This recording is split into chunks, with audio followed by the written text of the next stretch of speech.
But here's the choice. When Kamala Harris talks about freedom, freedom for you to make the choices, not politicians. You decide who you marry. You decide when you go to the doctor. You decide when you start a family. You decide what you're going to read.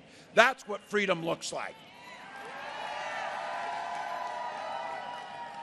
And where Donald Trump called Social Security a Ponzi scheme, in every one of his budget, he voted to cut it. They talk about raising the age to it. J.D. Vance said it's the only impediment to fiscal sanity. What we understand is freedom is for our seniors to retire with dignity by strengthening Social Security and Medicare.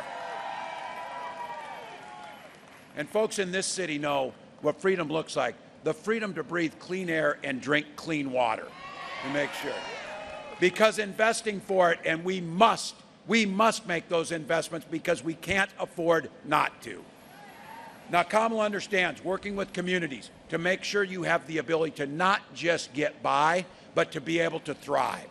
And I'll say it here, we've seen it across this country. I say it as a father of a senior in high school. I say it as someone who's been in the classroom, and now as governor of Minnesota. The freedom to send your little ones to school in best dressed clothes, to go be kids and learn, and the freedom for them not to be shot dead in that classroom when they get there. And I refuse to have them frame this up. I know guns, you know guns. I was a veteran, a hunter, a gun owner. Kamala's a gun owner. We have our entire lives, and we know that we can uphold the Second Amendment while upholding our first responsibility, which is the protection of our children, first and foremost. Now look, it's coming down, and I know you get it, but I'm going to talk to just the guys here. I want the guys in the room here to think about, or those who think about the women you love, whether it's daughter, wife, mom, aunt, neighbor, friend. Think about them. And when you think about what the next 4 days in this election means, their lives are literally at stake in how this election goes. Donald Trump's the guy who appointed the Supreme Court justices who overturned Roe versus Wade.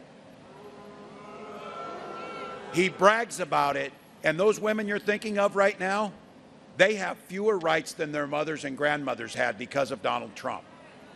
20 states have Trump abortion bans. Yesterday, and this nightmare continues on with him as he spirals down. Yesterday, he told us he is going to put RFK Jr. in charge of women's health. And he told the women here that he would be your protector. And he added, he said, I quote, I'm going to do it whether women like it or not, which is pretty much what he's done his entire life. Well, now we're seeing it. Women turned away from emergency rooms, miscarriaging in parking lots, whether they like it or not. Survivors of rape being forced to carry those pregnancies to term, whether they like it or not. Fertility clinics having turned couples away at the door, whether they like it or not. This is personal for me and my family. We had fertility issues, but we had fertility treatments, and we had our beautiful daughter. And I will be damned if anyone in this country should be denied the right to have their family of their choice.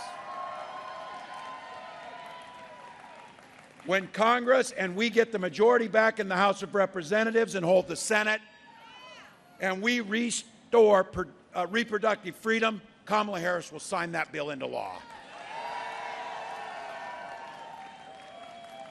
Folks, it's pretty simple.